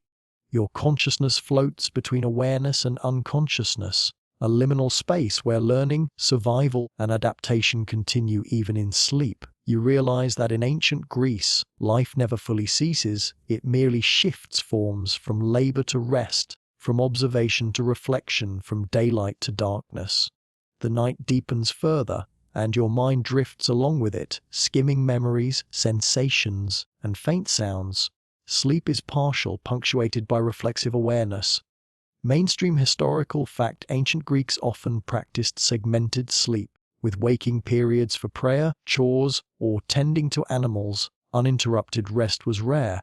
You notice that your body, trained by the day's labor, adapts instinctively to this rhythm, your muscles and senses retaining memory even while your conscious mind fades. You hear the occasional creak of wood, perhaps a door swinging in the breeze, and it registers immediately. Quirky. Some Greeks would keep a small bowl of water near the sleeping area, believing it could absorb bad dreams or ward off malevolent spirits.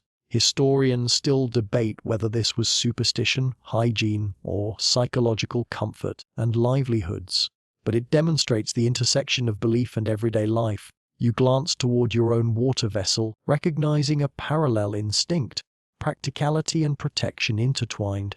The air carries the sense of the day, slowly dissipating dried herbs, straw, faint smoke, and the underlying earthiness of the floors and walls. You inhale deliberately, grounding yourself. The environment is teaching you continuously. Textures, temperatures, sounds, and smells are as vital to survival as food, labor, or social awareness. Your body shifts instinctively, seeking comfort on the uneven bedding. Every movement is calculated, even in unconscious moments. A small lump of straw under your hip, a loose corner of fabric pressing against your skin. These details command attention. Adaptation is constant. Your mind drifts back to the streets, the marketplace, and the household rhythms, recalling lessons about balance, vigilance, and endurance. Outside, faint noises persisting, an animal moving. The distant footsteps of a night traveler, a soft conversation carried on the wind. Darkness demands alertness, not panic. Even rest carries a thread of engagement. Your senses continue to operate as a silent safety network. Historians still argue how much subconscious awareness shaped daily Greek life, but evidence suggests that acute perception was not optional. It was necessary for survival. You reflect on the continuity of labor, social hierarchy, and environmental adaptation. Even in sleep, the lessons of the day echo: children's early training, women's domestic management, men's civic and physical preparation, and enslaved people's constant presence. Knowledge, skill, and attentiveness are not compartmentalized. They flow seamlessly from day into night. Gradually, the body softens, guided by accumulated fatigue and quiet rhythm. Your mind floats between awareness and oblivion, sensing patterns rather than thinking about them. The city outside, the household around you, and your own body converge into a single continuous rhythm. Life, labor, social expectation, and survival are inseparable, even in darkness. You begin to feel a rare calm, an acceptance of the day's demands and the night's protective structure. Sleep deepens slowly, layered with memory, reflection, and anticipation of another day. Even in this vulnerable state, you are fully integrated into the world you inhabit, attuned to its rhythm, and unconditioned by its relentless demands. Ancient Greece does not forgive inattentiveness, but in these quiet hours, it allows you a measured reprieve. The pre-dawn hush wraps around you, thick and tangible, like the city is holding its breath. Your body is heavy with sleep, yet muscles and senses remain alert in low-level awareness. Mainstream historical fact: in ancient Greece, dawn often marked the earliest activity. Farmers, herders, and laborers began work before sunlight fully warmed the streets, aligning daily life with natural cycles rather than clocks. Even as you drift in sleep, your body anticipates this rhythm instinctively. A faint glow begins to creep over rooftops, painting stone and clay in muted shades of orange and pink. Quirky tidbit: some households would place small water basins outside before sunrise, believing they captured the strength of the dawn and purified the home. Historians still debate whether this was symbolic, ritual, or practical, but it underscores how the Greeks wove belief into daily routines. You imagine your own small basin, ready to receive this imagined power. The night's quiet is punctuated by early stirrings, a dog stretches and yawns, chickens cluck as they awaken, a few feet shuffle softly along nearby streets. You sense the gradual return of the city's pulse, the anticipation of labor, commerce, and daily interaction. Even in darkness, life is never fully at rest. Historians still argue whether ancient Greeks experienced fatigue differently due to segmented sleep patterns, but the evidence suggests their bodies were conditioned for early, repeated activity.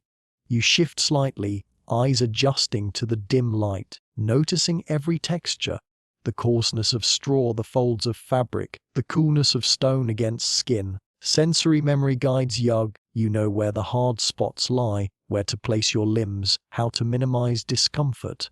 Adaptation is automatic, a survival mechanism honed by repetition. You think about how every day trains you in subtle awareness, blending vigilance with rest. Gradually, thought drifts to social roles.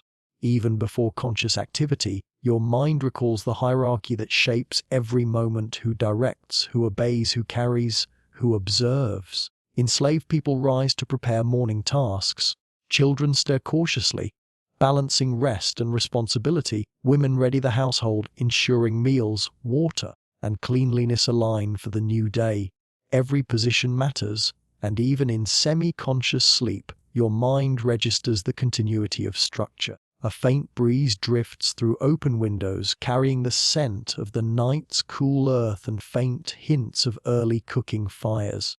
You notice how smell alone can signal danger, opportunity, or routine. It's subtle but unmistakable, a language of environment rather than words.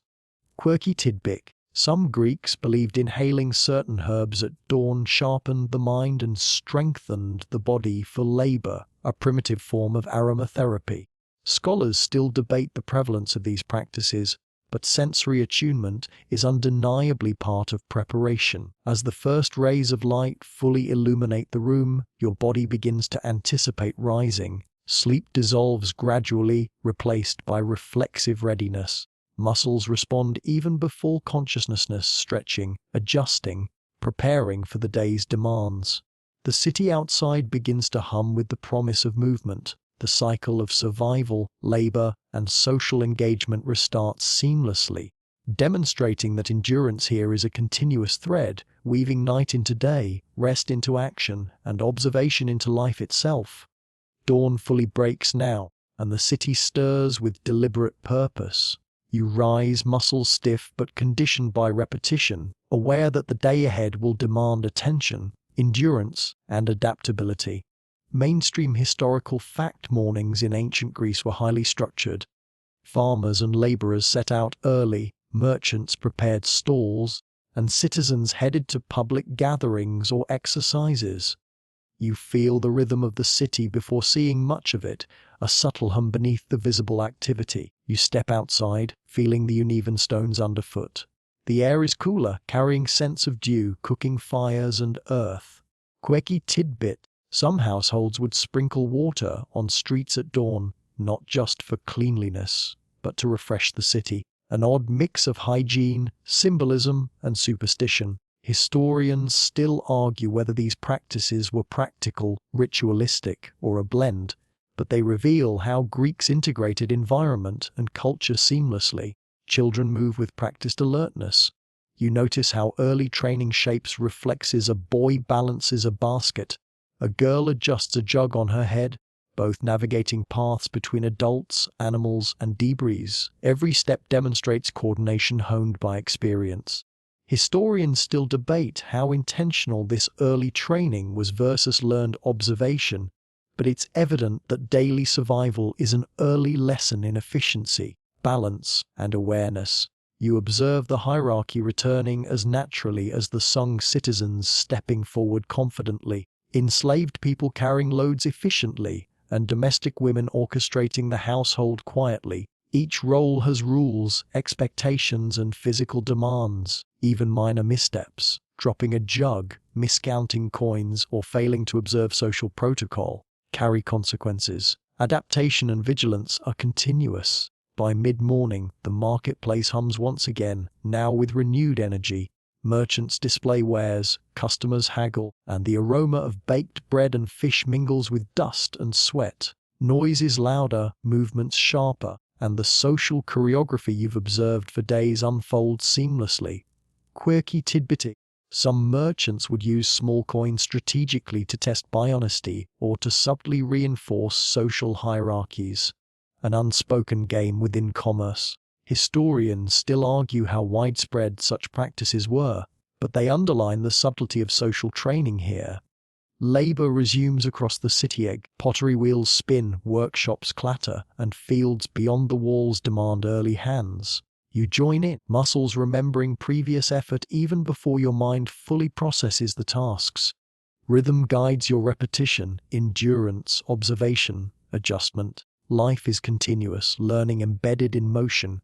Every bite of bread, every measured step, every lifted object is part of an ongoing education in resilience. By noon, you understand that the day is a labor, social navigation, meals, adaptation, observation, rest, and repetition. Ancient Greek life is a symphony of endurance, subtle skill, and social awareness. Comfort is secondary, survival is primary. Yet there is beauty in rhythm, in patterns recognized and mastered, in small victories achieved through attentiveness and effort. You pause briefly to catch your breath, noticing the sun's angle and how shadows mark the passage of time. Even in repetitive labor, the city is alive, responsive, and demanding. You realize, fully now, that surviving a day here is an intricate dancing between your body, your mind, the environment, and the invisible currents of social expectation. Every movement is a conversation with the world, every action a rehearsal for tomorrow. The afternoon sun has climbed high again, repeating the cycle you've lived through for what feels like days in compressed memory. Streets shimmer with heat, the smell of dust and sweat lingers, and even brief moments of rest are punctuated by the constant demands of survival. You realize fully that life in ancient Greece is unrelenting. Every step, every gesture, every glance carries significance. Mainstream historical fact: daily life in Greek city-states revolved around rhythm and expectation, blending labor, social hierarchy, education, and ritual into an intricate whole. Your senses have learned to track it all: movement, sound, smell, temperature. Because adaptation is survival, you weave carefully through streets, remembering each obstacle: uneven stones, stray animals, the debris of commerce, and social friction. Quirky tidbit: some citizens carried small sticks or tools, not only for work but to subtly assert authority, mark territory, or ward off unwanted attention. A tiny dance of power and protection. Historians still debate the extent to which such informal signaling shaped daily interactions, but you recognize it as part of the city's invisible code. Children dart past, balancing tasks and play, effortlessly blending responsibility with survival skill. Women manage households with quiet command, orchestrating meals, water, and work with practiced efficiency. Men navigate public spaces, assert authority, and maintain civic engagement, all while attending to physical labor and social observation. Enslaved people, constantly present, execute the heaviest and most dangerous tasks, their expertise invisible but essential. You notice the continuity: everyone has a role, and roles intersect like clockwork. Observation alone is insufficient. You must anticipate, adapt, and act. By mid-afternoon, the marketplace pulses with renewed energy. Merchants adjust their wares, buyers haggle, and animals weave unpredictably through narrow lanes. Noise, smell, and motion converge into a complex, living pattern. Quirky tidbit: some merchants would place small symbolic tokens among goods, a hidden charm for luck. a nod to superstition, or a subtle chirp for trusted customers. Historians still argue whether these rituals were spiritual, practical, or a mix, but they underscore how belief interweaves with daily commerce. You pause briefly to drink water and rest in shade, noting how fatigue has fused with alertness. Your body remembers every motion from the day: egg walking, lifting, dodging, balancing, bending. Every movement is rehearsed, learned, and executed with instinctive precision. Historians still debate how daily labor shaped life expectancy and health, but your joints, calluses, and reflexes speak to a body molded by environment and necessity. As evening approaches again, you reflect on the continuity of the cycle: labor, nourishment, observation, adaptation, social hierarchy, hygiene, and rest. Each element feeds the next, forming a continuous rhythm of survival and skill. Life here is a seamless integration of endurance, intelligence, and attention to detail. Comfort is fleeting, survival is constant, learning is never complete. And now, as the sun dips toward the horizon once more, you finally sense the day's arc, the weight of observation, the intricacies of movement, and the subtle negotiation of social, physical, and environmental challenges. Every breath, every gesture, every thought has been a rehearsal for living fully in this demanding world. You understand in a quiet, exhausted way why historians marvel at the endurance of those who navigated these streets daily. You also realize why you would not last a day without constant vigilance, adaptability, and resilience. Ancient Greece is alive, unforgiving, and rhythmically beautiful, its lessons etched not in books but in every step, sound, and shadow you have experienced. The city gradually softens around you. Sounds grow distant, shadows deepen, and the heat of day dissipates into a gentle evening chill. You lie down once more, muscles heavy but relaxed, feeling the imprint of every step, every breath, every motion. Life here is relentless, yet there is comfort in rhythm, the continuity of labor, observation, social structure, and adaptation. You feel yourself sinking into this cadence, the body unwinding as the mind drifts toward quiet reflection. Outside, the streets grow silent, punctuated only by occasional animal noises or distant footsteps. The smell of cooled stone, herbs, and dust mingles subtly, a reminder of the world's persistent presence even as it sleeps. Your senses, trained over the day, are alert but calm, noticing patterns rather than reacting. Each livelihoods, each inhalation carries the memory of labor, meals, and navigation through a city that has demanded your full attention. There is a strange reassurance in this. Life continues, survival persists, and you are attuned. Your thoughts soften. You reflect on the skill, endurance, and awareness required to live, hearing the lessons of the streets, the marketplace, domestic routines, and early education. Even fatigue feels purposeful, a reminder of your integration into the flow of life. Muscles, senses, and awareness converge, creating a state of quiet harmony between body and environment. Finally, the rhythm slows, as it always does at night. You feel safe in the small patterns of the household, the alignment of body and space, the gentle cadence of distant life. A deep exhale releases tension, and you let yourself drift, knowing that for now vigilance may rest. The lessons, the energy, the adaptability, they remain embedded, quietly humming beneath consciousness, shaping resilience. Now, dim the lights, maybe turn on a fan for that soft background hum, and let's ease into tonight's journey together. Sleep comes gently, and you feel the calm of a world at rest, enveloped in quiet, secure rhythms.